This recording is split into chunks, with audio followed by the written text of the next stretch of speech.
Kali ini saya akan memberikan sebuah materi dalam mata kuliah statistika, yaitu materi distribusi frekuensi. Distribusi frekuensi merupakan sebuah daftar tabel atau diagram atau juga grafik yang menunjukkan frekuensi berbagai kejadian dalam suatu sampel. Nah, distribusi frekuensi ini memudahkan kita untuk meringkas data agar terlihat rapi serta mudah dimengerti dan dipahami. Nah, selanjutnya di dalam distribusi frekuensi memiliki dua jenis data, yaitu yang pertama data kuantitatif.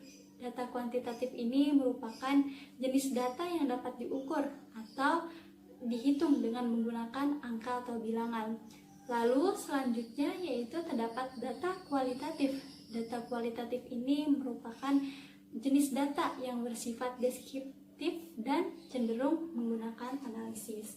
Nah, selanjutnya terdapat contoh tabel frekuensi. Di sini sudah terdapat contohnya, yaitu terdapat jenis kelamin, jurusan, dan hobi.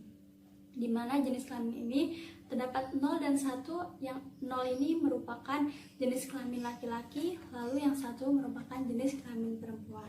Selanjutnya kita masuk ke dalam tabel frekuensi. Tabel frekuensi ini adalah penyajian data statistik dalam bentuk tabel. Nah, langkah-langkahnya dalam membuat SPSS. Di dalam membuat SPSS, yaitu yang pertama ada analyze. Lalu setelah klik analyze, kita masuk ke dalam descriptive statistik. Setelah itu klik frequencies. Nah, yang kedua, pindahkan variabel ke kotak variabel. Nah, lalu yang ketiga, checklist display frequency tables, dan yang keempat, klik OK. Nah, setelah itu didapatkan hasil output dari tabel frekuensinya. Dan yang selanjutnya kita masuk ke dalam tabel kontingensi. Tabel kontingensi ini merupakan tabel yang digunakan untuk mengukur hubungan atau asosiasi antara dua variabel kategori. Nah, langkah-langkahnya dalam membuat tabel kontingensi dalam SPSS, yang pertama kita klik analyze, lalu setelah itu kita klik descriptive statistik, lalu setelah itu klik roster. Dan langkah yang kedua yaitu pindahkan variabel. Nah, variabel di sini berupa nama ke row. Yang ketiga yaitu pindahkan variabel, variabelnya yaitu berupa jurusan dan hobi, dan setelah itu masukkan ke dalam kolom. Setelah selesai, lalu klik OK. Nah, didapatkan hasil dari tabel kontingensi outputnya. Nah, selanjutnya yaitu ada diagram pie. Diagram pie ini digunakan untuk memvisualisasikan frekuensi data berkelompok sebagai luas juring pada lingkaran. Nah, dalam SPSS kita juga membuat diagram pie. Diagram pie di sini langkah-langkahnya yang pertama kita harus membuat variabelnya terlebih dahulu di variabel view. Nah, setelah dibuat variabelnya lalu kita masukkan datanya di dalam data view. Setelah itu kita klik graphs, lalu klik legacy dialogs, lalu pie, lalu summarize for groups of cases. Setelah itu klik define. Nah, setelah itu masukkan variabel ke define slice by. Setelah itu klik OK dan didapatkan hasil diagramnya. Dan selanjutnya yaitu terdapat contoh soal distribusi frekuensi. Nah, di sini diketahui nilai ulangan statistika dari 50 siswa sebagai berikut. Nah, di sini sudah diketahui nilai ulangannya dari 50 siswa, dan di sini ditanya, buatlah tabel distribusi frekuensi beserta histogramnya. Dan selanjutnya kita masuk ke dalam cara membuat histogram dalam SPSS. Nah, histogram sendiri di sini pengertiannya metode visualisasi data berkelompok. Nah, langkah-langkahnya satu yaitu graphs, legacy dialog, lalu setelah itu klik histogram. Dan selanjutnya yang kedua yaitu kita harus membuat variabelnya. Nah, variabel setelah itu masukkan variabelnya, setelah dibuat, lalu yang ketiga klik OK. Nah, sudah didapatkan hasil histogramnya di sini. Oke, selanjutnya kita masuk ke dalam pembuatan tabel frekuensi dalam SPSS. Nah, di sini kita terlebih dahulu harus membuat atau menyiapkan variabel apa saja yang ingin kita input. Nah, di sini sudah saya siapkan variabelnya, yaitu yang pertama jenis kelamin, lalu yang kedua jurusan, dan yang ketiga hobi. Nah, untuk jenis kelamin di sini harus memakai tanda underscore.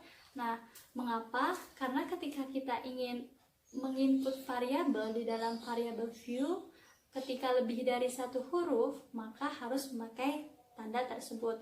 Nah, jika tidak memakai tanda tersebut, maka nantinya tidak bisa diinput dalam data view-nya. Nah, untuk type-nya, untuk jenis kelamin yaitu berupa numerik. Numerik di sini yaitu berupa angka. Nah, untuk jurusan dan hobi di sini memakai type-nya type string. Nah, mengapa? Karena nanti di dalam data view ketika kita input, kita akan menginput sebuah data huruf, bukan sebuah data angka. Jadi kita harus memakai type-nya berupa string. Dan selanjutnya kita masuk saja ke dalam data view-nya. Nah, dimana di sini data view-nya itu sudah saya siapkan data-datanya. Terdapat jenis kelamin, jurusan, dan hobi. Jenis kelamin yaitu saya input terdapat 0 dan 1, di mana 0 ini merupakan jenis kelamin laki-laki dan 1 jenis kelamin perempuan. Nah, di dalam jurusan sudah saya siapkan 3 jurusan, yaitu terdapat SI, PBI, dan IK. Dan untuk hobi yaitu terdapat 4 hobi: memasak, belajar, menyanyi, dan membaca. Dan selanjutnya kita masuk saja ke dalam langkah-langkahnya. Yang pertama, kita klik analyze. Nah, setelah itu kita klik descriptive statistik, dan setelah itu kita klik frequencies. Nah, di sini didapatkan 3 variabel yang tadi kita buat. Nah, ada jenis kelamin yang pertama kita inputkan ke dalam kolom variabel. Lalu yang kedua yaitu terdapat variabel berupa jurusan. Kita input ke dalam kolom variabel. Lalu yang ketiga yaitu kita input ke dalam kolom variabel yaitu hobi. Dan selanjutnya setelah itu kita checklist di dalam display frequency table. Setelah itu kita klik OK. Nah, di sini didapatkan hasil output dari frequency table-nya.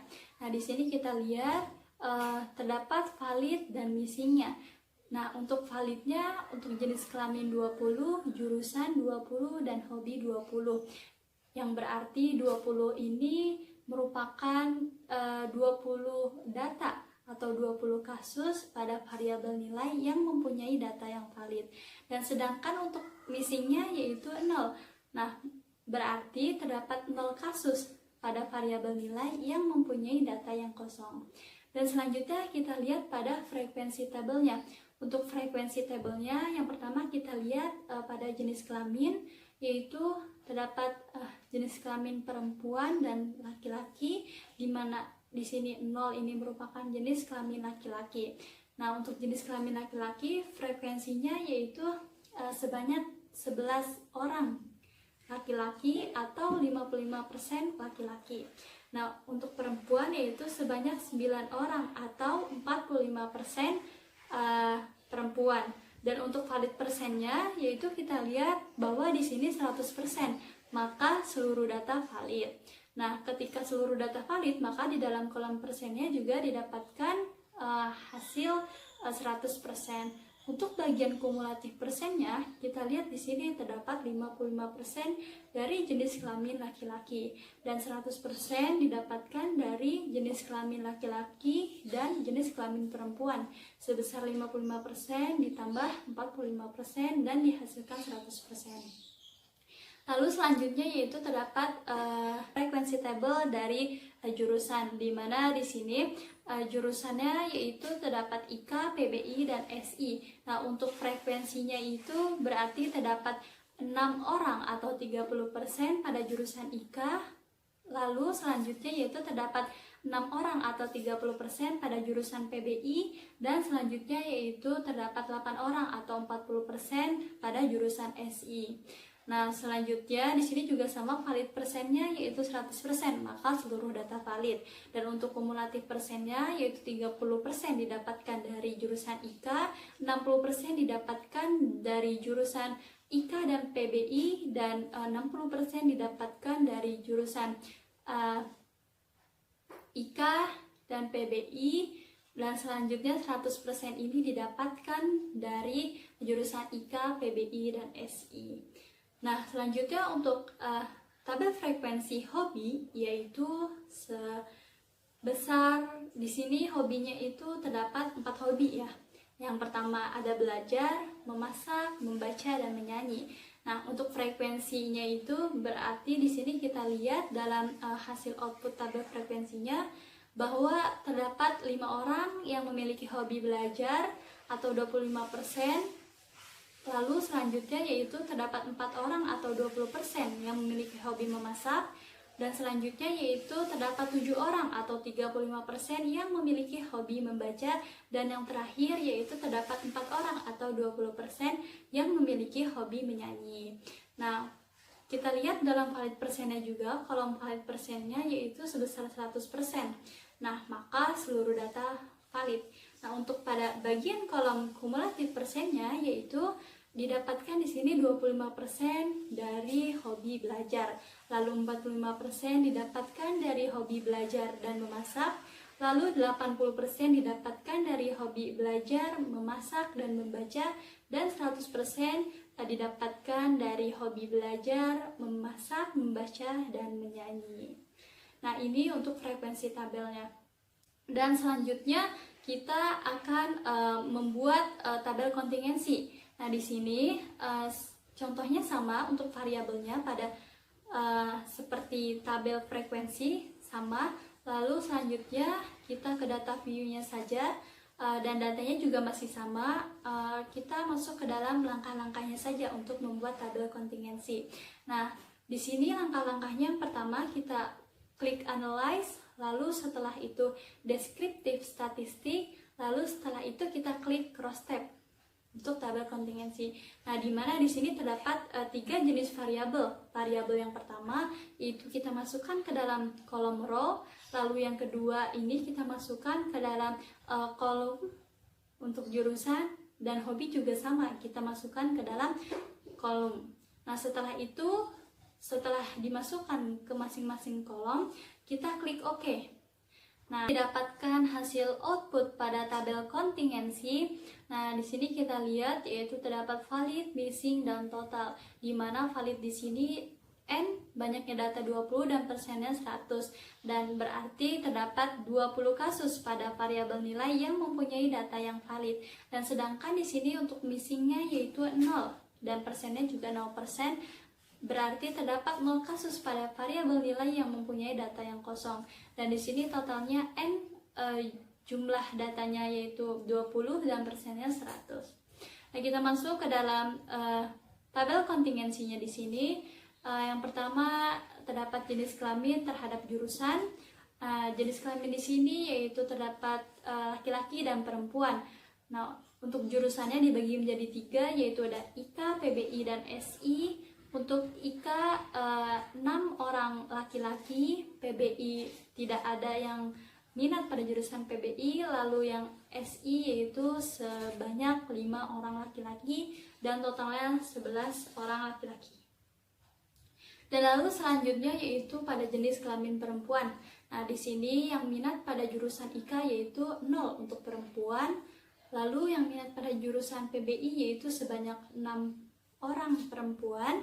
Lalu untuk SI yaitu sebanyak 3 orang perempuan. Nah, dan ditotalkan dari hasilnya itu yaitu 9 orang perempuan. Nah, selanjutnya kita masuk ke tabel kontingensi yang untuk jenis kelamin terhadap hobi. Nah, di sini hobinya yaitu ada belajar, memasak, membaca, dan menyanyi. Dan untuk jenis kelamin laki-laki di sini terdapat 2 laki-laki yang hobi belajar, 3 laki-laki yang hobi memasak, 4 laki-laki yang hobi membaca, dan 2 laki-laki yang hobi menyanyi, dan totalnya 11 orang. Lalu pada jenis kelamin perempuan yaitu 3 perempuan yang hobi belajar, 1 perempuan yang hobi memasak, dan 3 perempuan yang hobi membaca, dan 2 perempuan yang hobi menyanyi. Dan didapatkan totalnya yaitu 9 perempuan yang memiliki hobi bermacam-macam, dan ditotalkan menjadi 20. Dan selanjutnya yaitu kita masuk ke dalam histogram, pembuatan histogram pada SPSS. Nah, dimana di sini sudah saya siapkan variabelnya yaitu berupa nilai ulangan. Lalu setelah itu kita masuk ke dalam data view-nya. Di sini sudah saya inputkan terlebih dahulu datanya yaitu sebanyak 50 data. Nah, selanjutnya langkah-langkahnya kita terlebih dahulu kita ke dalam submenu yaitu Graph, kita klik Graph, lalu setelah itu kita klik Legacy Dialog dan setelah itu kita klik Histogram. Nah, di sini variabelnya kita keluarkan terlebih dahulu. Nah, ini variabelnya yaitu nilai ulangan, lalu kita inputkan kembali yaitu kepada variabel. Nah, sudah diinputkan dalam kolom variabel, setelah itu kita klik OK. Dan didapatkan hasil output dari histogram di sini. Nah, di sini terdapat histogram, yaitu sudah diketahui yaitu minnya sebesar 68,18 dan standar deviasinya yaitu 10,333 dan N-nya yaitu atau banyaknya data yaitu sebesar 50. Demikian materi distribusi frekuensi untuk kali ini. Semoga bermanfaat bagi teman-teman semua. Sekian dan terima kasih. Wassalamualaikum warahmatullahi wabarakatuh.